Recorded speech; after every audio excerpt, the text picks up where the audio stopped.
Fala pessoal, sejam muito bem-vindos a mais um podcast do Sinergia Financeira. Eu me chamo Everton Piscin, sou estudante de contabilidade na Universidade Adventista de São Paulo, campus Engenheiro Coelho. E o tema que a gente vai estar abordando hoje vai ser sobre liderança. E para falar sobre esse tema aqui hoje, eu trouxe com a gente o senhor Silvio Domenic, que tem bacharel em administração na Uniderp, se formou em 97. Tem também mestrado na PUC, em Campinas, e fez doutorado na USP. E hoje está aqui com a gente, falando um pouquinho sobre liderança. Silvio, muito obrigado pela sua presença, pelo seu tempo. Eu sei que às vezes seu dia é muito corrido, Para quem não sabe, ele é nosso coordenador no curso de administração e contabilidade também. Silvio, muito obrigado pela sua presença aqui hoje. Obrigado pelo convite. E, Silvio, para a gente começar falando um pouquinho sobre liderança, eu queria que você falasse para a gente qual foi, sua primeira experiência como líder. Se você consegue lembrar, qual foi a sua primeira vez que você liderou uma equipe, um grupo de pessoas?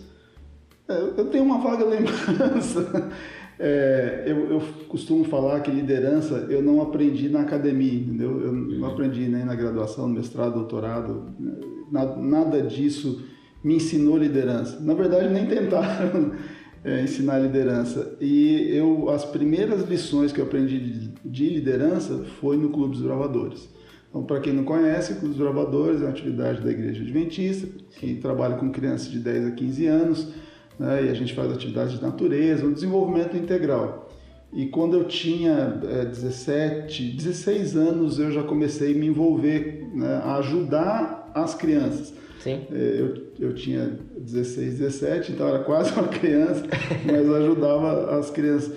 E isso ficou muito marcado. E eu me lembro quando eu terminei o ensino médio, eu estudava no internato, como nós temos aqui no NASP, e eu estudava no IAP, em Maringá, no Paraná. E quando eu voltei para casa, me chamaram para fazer parte do Clube dos Gravadores da igreja. E eu fui lá, e teve duas coisas que eu me lembro assim que marcaram bem em relação a isso. Uma é que um dia eu fui tirar a bandeira do mastro, a gente tinha hasteado a bandeira e tal, e eu fui tirar e o nó tava duro e eu fui tirar com o dente. E aí o diretor falou assim, não faz isso. Eu falei, por que não? Ele falou, porque uma criança olha isso e vai fazer igual e o dente dela não é igual ao seu. Pô, você vê a responsabilidade da pessoa que está na liderança. E ali também eles começaram a me dar a oportunidade de a gente fala que era pôr o grupo em forma, preparar para as atividades e tal. E eu era assim, bastante tímido, e, assim, mó travado, assim. Então, assim, foi minha primeira experiência e depois disso continuo até hoje fazendo parte do Clube dos Gravadores e foi uma experiência que foi de muito aprendizado, tem sido ainda, de muito aprendizado. Eu acho que a gente pode aprender muito com as crianças em relação à liderança. As crianças elas não escondem muito, não gosto de você e não vou fazer o que você está falando. Bem transparente. Verdade. E hoje ainda você é líder ali no Clube de Desbravadores, trabalha com as crianças ainda? Eu sou do Clube dos Bravadores Benjamin, Engenheiro Coelho. Fui diretor do clube aqui do NASP, o Clube Flamboyant, por 6 anos e tive mais outros 2 clubes também. E, com toda essa experiência que você tem, se você pudesse definir pra gente o que seria um líder, como que você definiria? Então, a definição de liderança, eu acho que é uma das coisas mais controversas no assunto da liderança. Porque cada um tem uma definição diferente. Quando você pergunta para as pessoas que característica, que perfil um líder tem que ter, aí você ouve de tudo, Você fala, não, o líder tem que ter boa comunicação, o líder tem que ser visionário, o líder tem que, se preocupar com as pessoas. Tem de tudo, Tem de tudo. Eu, depois, tanto tempo tentando desenvolver a liderança como estudando sobre o assunto, eu descobri que essas coisas são definições, não vou falar que são ruins, elas são definições muito parciais de liderança. Porque às vezes você tem um cara que é um excelente líder, as pessoas num determinado ambiente gostam dele e tudo, mas o cara não é um grande comunicador. E nós, especialmente no Brasil, os latinos, a gente gosta do cara que fala para as multidões e que mente para a gente, como a gente tem muitos dos nossos políticos. Então, assim, para mim, eu acabei chegando a uma definição, não sei se dá para chamar de definição, muito simples, né? Mas muito difícil. Líder é o cara que tem liderado. É só isso. Então, se a gente fica enfeitando demais, você vai acabar colocando coisas que necessariamente, obrigatoriamente, não fazem parte da liderança. Agora, ter liderado é obrigatório. Então, eu até comentei numa das turmas esses dias que um autor chamado Maxwell, ele escreve bastante sobre liderança, não do ponto de vista acadêmico, mas aquela coisa assim mais de reflexão, de crescimento pessoal. Sim. Mas ele fala assim, se você está indo e ninguém está te seguindo, você não está liderando, você está dando um passeio. Então, para mim, a definição que funciona é essa. Sim. Se a gente for ver um capitão sem soldado, ele é apenas mais um soldado, né? Não adianta de nada. E quem te ensinou a liderar? Você acha que teve alguém que mais nessa sua trajetória, nesses longos anos, que sempre que você perguntava, tirava alguma dúvida referente à liderança, estava ali te apoiando, te auxiliando? Então, eu tenho uma dificuldade com isso, sabe? Eu não sou uma pessoa assim de ter mentores. Então, mas assim, eu hoje reconheço que algumas pessoas tiveram uma influência, né? Acho que a primeira delas são os pais, meus pais, né? Claro que meu pai, acho que mesmo no ambiente de trabalho, ele não era alguém assim que foi um chefe Sim. né, de uma empresa e tal. Ele tinha o trabalho dele lá, mas as pessoas tinham respeito por ele. E como a gente vem de uma família cristã, adventista, meu pai sempre se envolveu nas coisas da igreja, entendeu? E eu via as pessoas procurando ele para perguntar as coisas e tal. Então ele tem algumas características ali. E aí depois, com o passar do tempo, eventualmente você encontra um professor que tem uma boa característica. Eu, por exemplo, acho que no ano retrasado, sei lá, 2020 talvez, no Dia dos Professores, que a gente está próximo do Dia dos Professores, eu lembrei de uma professora que eu tive. Cara, aquela professora parecia um sargento. Mas depois, dando aula, eu falei assim, cara, eu entendi dessa professora. Eu entendi porque ela fazia o que ela fazia, do jeito que ela fazia. E aí eu procurei ela nas redes sociais, encontrei e mandei uma mensagem para ela, dizendo que é uma professora Hélia Toniasso, até o nome até hoje. Não esquece mais, não esquece. E aí mandei uma mensagem para ela, agradecendo e dizendo assim, agora eu sou professor também, né, e tal. Então, assim, você vai tendo eu acho que fora os pais, eu não vou dizer que eu tive uma grande influência, né? Fui tendo pequenas influências ao longo do tempo. Eu tive assim, tenho, né, dois amigos que tinham características de liderança que eu admiro, e eu descobri que eu admiro porque eu não tenho, né? Então, um deles é o Marcos Eduardo, o pessoal chama ele de Zulu. Agora ele trabalha com serviço voluntário em um país do Oriente Médio, por ali, né? E ele tinha um perfil de liderança muito interessante, porque ele é uma pessoa muito extrovertida. Então você saía para andar com ele aqui pelo campus e, cara, parecia político em campanha, entendeu? Aí o pessoal, ô Zulu, como é que tá? Tudo bem? Ô, tudo bom? Como é que tá? Conhecia todo mundo. Conhecia todo mundo, falava com todo mundo, né? E uma pessoa que eu depois percebi que eu desenvolvi amizade porque tinha uma característica semelhante, e foi professor nosso aqui até há pouco tempo, acho que 2 anos atrás, o professor Eduardo Lopes, que também isso, eu falo assim, que ele é o cara dos contatinhos, entendeu? Conversei com ele hoje ainda, né? E ele falou assim, ó, eu posso não saber, mas eu conheço quem sabe. Né? E eu admiro isso, mas eu já sei que eu admiro porque eu não tenho isso. Então, assim, você vai aprendendo um pouquinho de cada pessoa. No meu caso, não foi uma grande influência. E se eu pudesse dizer de uma grande influência, eu vou falar de uma, mas aí não é uma pessoa, é a influência dos livros. Eu sempre gostei de livros, e sendo mais introvertido, eu era... Ontem eu comentei numa das turmas que às vezes eu ficava em casa assim, eu falo assim, hoje eu penso, meus pais deviam olhar e falar assim, cara, esse moleque tem problema, né? Fica em casa lendo enciclopédia. entendeu? Fica no quarto, quieto. Todo mundo brincando, todo mundo lá fora. Sem aprontar, sem nada, lendo enciclopédia. Então, para mim foi importante. E hoje, assim, você tem algum estilo de liderança em específico? A gente vê vários tipos de liderança hoje em dia. Aqueles que deixam o liderado fazer o que ele quer, tem outros que estão sempre ali do lado, em cima.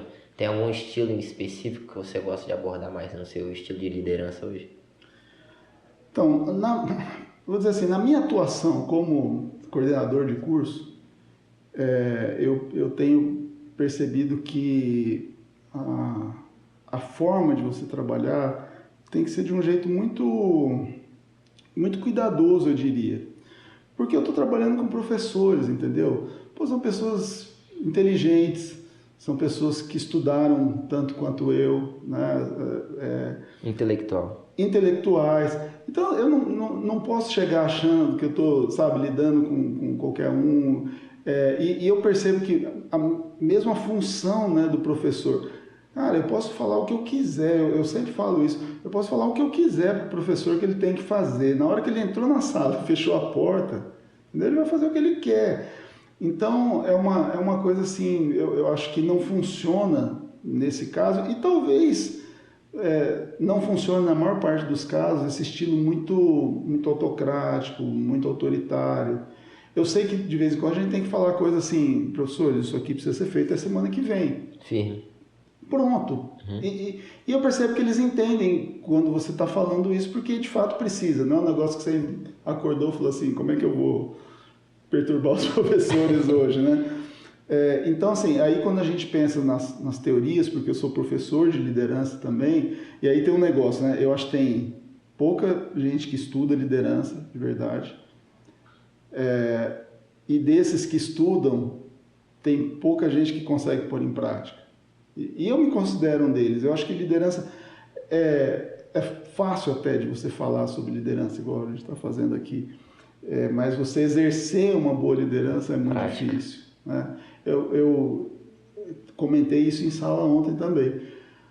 Você chega lá e você, como líder, você tem que demitir alguém.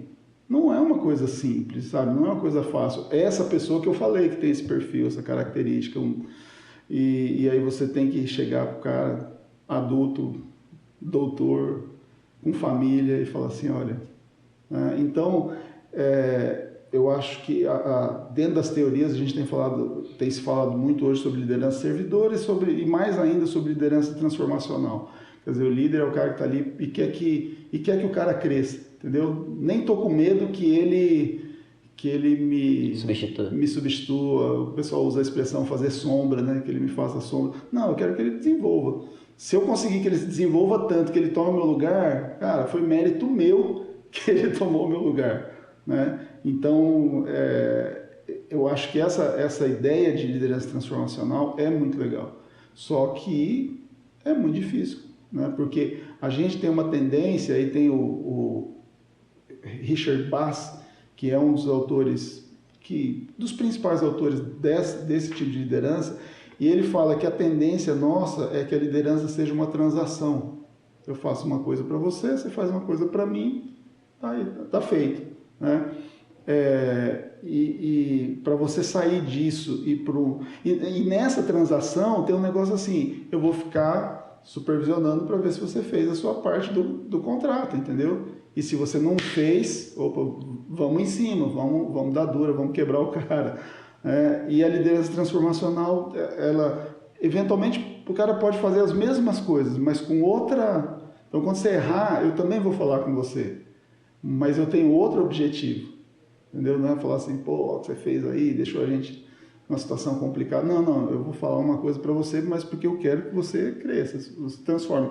Inclusive, as primeiras menções da liderança transformacional falam que o líder é um cara que queria que o outro crescesse ética e moralmente, entendeu? Então, cara, é outro nível, né? Não é o crescimento assim, ó, faz bonitinho o teu serviço aí, bem certinho. Não é só isso, é mais. Então, eu acho que é uma coisa assim, e eu não estou dizendo para falar assim, eu faço isso. Não, é para dizer assim, seria legal né, se eu conseguisse fazer esse tipo de coisa com o grupo com que eu trabalho. Uhum. Você falou sobre alguns desafios que o líder tem, né? Alguns deles, como por exemplo, no mercado de trabalho, a demissão. Se você pudesse dizer, assim, a gente tem vários desafios quando a pessoa se torna líder. Seja mandar alguém embora ou até mesmo fazer com que toda a equipe seja motivada para fazer uma tarefa. Mas hoje, você tem algum desafio, assim, como líder, que mais, não que te atrapalhe, mas que mais te traga uma dificuldade no seu dia a dia? Eu penso que talvez seja uma coisa que quase todo líder enfrenta, é a questão da motivação, né? Então, como é que você consegue que as pessoas trabalhem motivadas? E aí eu vejo uma dificuldade especial no meu trabalho. O meu trabalho é ser coordenador, ou seja, sou um professor entre os professores que tem algumas funções a mais. Só que a gente não está trabalhando, quer dizer, nós estamos no mesmo ambiente, mas não estamos, entendeu? 2 vezes por semestre a gente faz uma reunião com todos os professores. Não dá para fazer muito mais do que isso, né? Se eu fizesse 4, já ia ser muito complicado. E a gente se vê no corredor, né? Então eu passo, às vezes um professor tem um assunto para tratar e passa na coordenação, às vezes eu preciso conversar com o professor, peço para ele dar uma passada lá, mas a gente não está sempre assim junto, então eu acho que isso dificulta algumas coisas, né? Alinhar e tal. Então, sei lá, como é comum hoje, a gente tem um grupo de WhatsApp, né? Às vezes algumas comunicações ainda são feitas por e-mail, mas é um pouco distante, né? Então você conseguir aproximar as pessoas, eu acho que é um grande desafio ainda, né? Para mim, particularmente, é um grande desafio. Trazer as pessoas ali um pouco mais para perto, né? Sim, para a gente se conhecer, porque quando você conhece a pessoa, você entende melhor e tal, e para dar um ambiente que seja, né, legal, que a pessoa se sinta bem ali, né? Então, eu vejo isso como um desafio. Eu já tive algumas ideias, mas uma ou outra já fiz, não sei se funcionou. Eu tenho um plano para mais 1 ou 2, que eu vou tentar implementar provavelmente ano que vem. Vamos ver como anda. Sim. E como que você corrige as pessoas sem ser muito rude? E como que você faz para elogiar sem que a pessoa fique tipo assim, ah, nossa, com o ego lá em cima, né? Porque tem um desafio, né? Entre elogiar e a gente corrigir a pessoa, fazer uma certa crítica ali. Tem pessoas que absorvem de uma forma mais fácil e outras pessoas que não, né? Tem algum jeito, assim, que a gente consegue corrigir, também elogiar? Então, é uma coisa que eu acho que eu preciso desenvolver mais também. Tem um livro que está na minha lista, eu não li ainda, chama Conversas Cruciais. É para essa coisa de fazer feedback, conversar com as pessoas. Eu acho difícil, especialmente o negativo. Mas o positivo eu acho um pouco difícil, eu já percebi que eu acho um pouco difícil. Talvez você pense assim, cara, agora o cara vai folgar, entendeu? Eu não sei. Mas o positivo, o que acontece de vez em quando? Estou na sala de aula e os alunos voluntariamente falam assim, pô, o professor fulano deu uma aula aqui, pô, muito bacana, foi muito legal, a gente gostou muito. O que eu faço? Assim que eu saio, eu mando para o professor, eu faço um WhatsApp mesmo. Ó, professor, tá lá na turma tal, falaram isso da sua aula, já falo na hora. Eu acho assim, é uma coisa simples, ele percebe que alguma coisa que ele está fazendo está dando certo e ele tá sendo, e aquilo está sendo visto. E também acho que não é o ponto do cara falar assim, ah, eu sou o cara, né? Agora, o negativo é difícil. Ainda bem, eu não tive muitas necessidades em relação a isso, né? A gente tem um corpo de professores muito bacana, mas umas 2 ou 3 vezes que eu precisei fazer isso, eu vi que as pessoas reagem, sabe? E aí, eu não vou falar que é independente da forma como você faz, mas é quase. Então, você vai falar uma coisa, você fala do jeito que você acha que é melhor, mas a pessoa vai... Porque nós temos um negócio de falar assim, ah, não é pessoal. Ué, claro que é pessoal, você está falando com quem? Você está falando com uma pessoa. Mas é do trabalho. Pois é, mas é como ela faz o trabalho. Então esse negócio assim de não é pessoal, é muito difícil. As pessoas, eu não gosto disso. Quando o cara vem falar assim, se você fez isso aqui, mesmo que eu admita, eu não gosto. Então eu vejo que as pessoas reagem a isso, né? Talvez, acho que uma das coisas que possa ser feita assim, é você tentar não fazer essa reação virar um debate, um negócio que cresça mais, sabe? Uma coisa meio que... Porque às vezes tem na empresa um negócio meio de criança, assim. Você fez tal coisa errada. Não, eu não fiz não. Não, você fez sim, entendeu? Quer dizer, não, e parece uma discussão de criança, quinta série, né? Então, eu acho assim, eu gosto também de ser muito direto. Mais uma coisa que ontem eu falei em sala com uma turma sobre eufemismo, que é a gente minimizar as coisas, né? Eu falei de quando alguém me procurou no trabalho, me chamaram e falaram assim, olha, a gente vai deixar você à disposição do mercado. Depois você descobre assim, tipo, na hora da perguntar assim, você está falando que vai me demitir? É isso? E era, né? E era isso. Então, eu não gosto de ficar tentando, sabe, uma palavra para isso. Tipo, mudar as palavras para tirar o peso daquilo que você tem que falar. Se você tem que falar com a pessoa, aquilo tem um peso, tem uma importância. Então, eu acho que eu não sou muito a favor de ficar assim, não, veja bem, não, eu sei como é que é, né? Sabe como é aluno, né? Entendeu? Se você achou necessário falar, porque se for para ficar falando isso, não fala, não vai cobrar, deixa quieto. Agora, se você vai cobrar, que você acha que tem, então aconteceu assim, isso, e chegando nessa situação assim. Então, eu acho que ser claro, muito, muito direto, assim, sabe? Eu prefiro ser direto.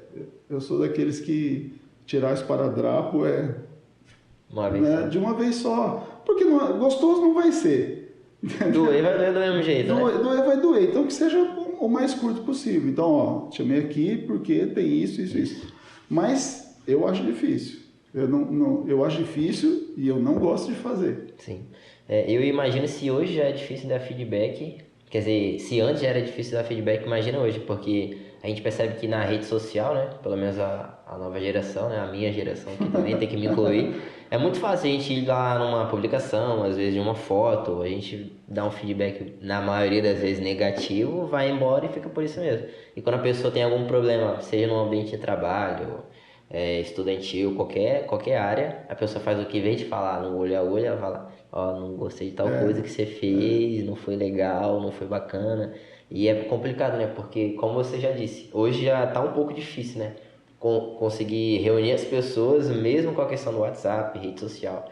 É difícil a gente colocar várias pessoas num local só e todo mundo olhar no olho a olho, falar, dar feedback positivo, feedback negativo. E isso só vai crescendo cada vez mais. E eu acredito que para quem é líder se torna algo cada vez mais difícil, né? Quem é empreendedor, coordenador, professor, tá num cargo ali que tem que lidar com várias pessoas, né? E hoje a gente percebe que essa geração tem um pouquinho de dificuldade de falar. Você acha que essa geração tem potencial para criar grandes líderes, como a gente vê que tinha antes? Potencial tem. Só que eu sou uma pessoa que eu acho que você falar para mim de potencial, eu acho que é quase ofensivo. Você falar de mim, assim, falar, puxa, se você é um cara com tanto potencial, se ele está falando para mim que é um cara que eu tenho potencial, quer dizer o quê? Que eu não estou alcançando, entendeu? Então é meio que assim, você está sendo menos do que você poderia ser, né? Então, mas de qualquer forma, assim, eu acho que a geração atual tem potencial, mas eu acho que as circunstâncias, o meio, etc., tem levado a uma postura que dificulta. Então, você pega alguém, eu já falei isso em algumas salas de aula, empresas que já definiram, não contratamos geração Z. Caramba! Definido. Fizeram uma pesquisa, acho que foi o semestre passado, 30 e poucos % de empresas que falam assim, nós não contratamos geração Z. Louco. Entendeu? Então, mas por quê? Porque é um perfil muito complicado. Aí você fala pro cara assim, olha, eu preciso que você vá lá falar com o fulano sobre tal assunto. Aí depois o cara não te dá retorno, e aí depois você tem que perguntar, e aí, falou? Então, mandei o WhatsApp para ele. Não, preciso que você fale com ele. Porque tem coisa que não resolve o WhatsApp, tem coisa que você tem que falar com a pessoa. Aí, falou com ele? Então, eu mandei um e-mail para ele, mas ele não retornou ainda, entendeu? Então, eu acho que tem uma dificuldade muito grande. E aí a gente vai chegando em um ponto que eu já tô... Assim, eu nunca fui o cara, já falei, não sou uma pessoa extrovertida e tal, nunca fui tão fã de sair para falar com as pessoas. Mas eu tô vendo que até eu tô me acomodando. Manda o WhatsApp aqui e resolve. E especialmente as conversas difíceis, né, as conversas cruciais, igual o título do livro, você precisa tê-la pessoalmente. Porque senão é igual... Sabe o que a gente pensa de alguém que terminou namoro por WhatsApp? Entendeu? Fala, pô, que vagabundo. Por WhatsApp, cara. Mandou o WhatsApp e falou assim, infelizmente, não. Ó, aconteceu na pandemia, 2020 ou 2021. Uma certa instituição por aí, de ensino, os professores logavam no sistema que eles utilizavam e aí aparecia uma mensagenzinha, compareça ao RH e tal. Tipo assim, o cara foi demitido por um pop-up, assim, né? Notificação. Uma notificação na tela dele, Nossa. dizendo assim, ó. Então, assim, não dá para fazer assim. E eu acho que a geração atual tem muito mais dificuldade com isso. Embora, claro, ela vai ter mais facilidade com outras coisas, né? Eu não sei, talvez, né, a geração agora tem uma facilidade maior de falar, de reconhecer erro, por exemplo, que algumas gerações anteriores não tinham, né? Eu não sei, mas de qualquer forma é um assunto complicado. É um assunto bem... Esse negócio da geração Z que as empresas né, falam em não contratar. Perguntaram os fatores porque eles não querem contratar. Um dos fatores, porque traz os pais na entrevista de emprego. Nossa. Tá? E isso não é uma coisa assim, aconteceu uma vez, é frequente. Tá? Já me relataram pessoas que presenciaram isso e relataram, não, cara, levou a mãe na entrevista de emprego para falar assim, não, bom menino e tal. Então, e eu sou pai, entendeu? E a gente como pai é um tanto culpado disso, assim, você quer proteger o filho e tal, você acaba protegendo demais. Uma coisa, quando eu comecei no ensino superior, atuar no ensino superior, que eu não achei que eu teria, é que lidar com o pai, mas eu tenho. Então é uma coisa assim. Aí você fala, cara, como é que esse cara vai enfrentar o ambiente de trabalho? Como é que esse cara vai ouvir um feedback negativo? Sabe, um feedback justo, necessário, pertinente e tal, não, o cara não pode ouvir. No outro dia ele não vem trabalhar, entendeu? Se é que ele volta. Porque falou para mim. Então, nós temos um desafio. Só que há poucos dias, poucas semanas, eu estava dando aula num MBA, o pessoal lá todo tem liderados. E aí eu falei, pessoal, a gente pode espernear quanto quiser em relação a esses fatos da geração Z, etc. Mas é quem tem. Entendeu? Então a gente como líder, meio que você não escolhe muito quem você vai ter, né? Quando você chega numa empresa, você já tem uma equipe lá, você vai fazer o quê? Trocar todo mundo? Quem garante que os outros que você trouxer vão ser melhores? Então, é o ônus da liderança, né? Ônus bom, né? E se você pudesse assim, dar uma dica para não só para mim, né, para todo mundo que está assistindo a gente aqui, talvez ele de documentários, livros que falam um pouco mais sobre liderança. Teria algum assim que você citou vários aqui, né? Mas tem algum em mente assim que na sua carreira você leu e te auxiliou muito? Então, eu tenho em geral um preconceito com livros de liderança. É mesmo? Porque muitos eles são livros de autoajuda. Não é livro de liderança. Então, eu acho assim, se você... todo mundo tem acesso, por exemplo, ao Google Acadêmico. Scholar.google.com.